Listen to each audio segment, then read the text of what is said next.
Yo, what's up mga kaibigan? Nalina tayo magkwentuhan. Si Nikola Jokic ay nagkakaroon ng historic season ngayon. May 3 regular season MVP na nga siya, subalit di hamak na mas maganda ang pinapakita niyang performance ngayong season kaysa sa naunang 3 kung saan nagwagi siya ng MVP. Kahit na napakaganda ng nilalaro nila Shai Gilgeous-Alexander at Giannis Antetokounmpo, tila ba walang kume-question ngayon ng kanyang status bilang ang best player in the world. Ngayong season ay nagtatala siya ng 30.4 points, 13.1 rebounds, and 10 assists per game on 56% shooting sa field and 47.1% shooting sa 3-point line. Literal nga na ang average niya ay 30-point triple-double with very high efficiency. Ibig sabihin ay halos bawat laro niya ay talagang gagawa at gumagawa siya ng triple-double.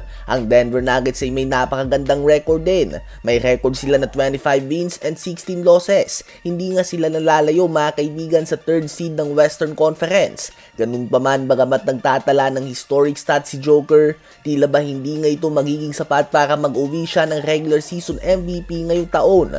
At ito ay dahil sa Canadian superstar Shai Gilgeous-Alexander.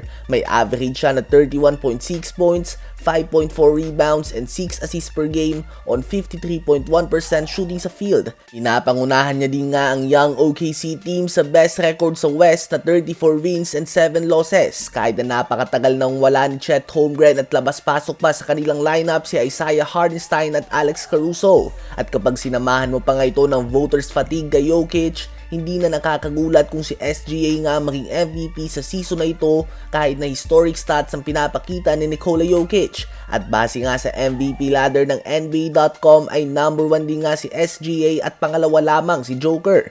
Personally ay si Joker ang leading MVP candidate ko sa ngayon. Ganun pa man, nakita na natin na binigay kay Derrick Rose noon ang MVP dahil nadala niya ang Chicago Bulls noon sa number 1 seed. Kahit na statistically ay mas maganda ang nilalaro ni LeBron James noon.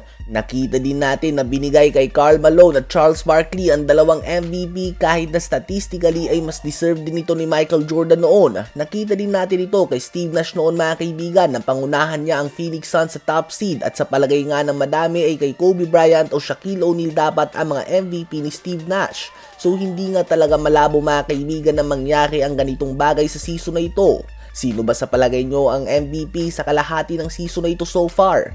Habang kahapon nga ay napag-usapan natin ang tungkol sa mga rumors involving Daniel Gafford na ginawa na umano itong available ang Dallas Mavericks sa trade market matapos matalo ng 8 beses sa huling 11 na laro nila. At kung plano man nga itong ituloy ng Mavs ay hindi na nagkukulang sa mga teams na interesado kay Gafford. Andyan nga ang Warriors at ang Lakers na naghahanap na ng center buong season. Andyan din ang Miami Heat na naghahanap din ng backup center para kay Bam Adebayo. Madami nga ang team na interesado kay Gafford mga kaibigan.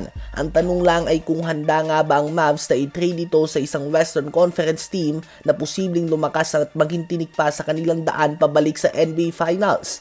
Sa ngayon, ang Mavs ay naghahanap nga ng defensive wing player na pwedeng mapunuan ang pwesto na nawala sa paglipat sa Clippers si Derrick Jones Jr. Ano ba ang masasabi nyo tungkol dito?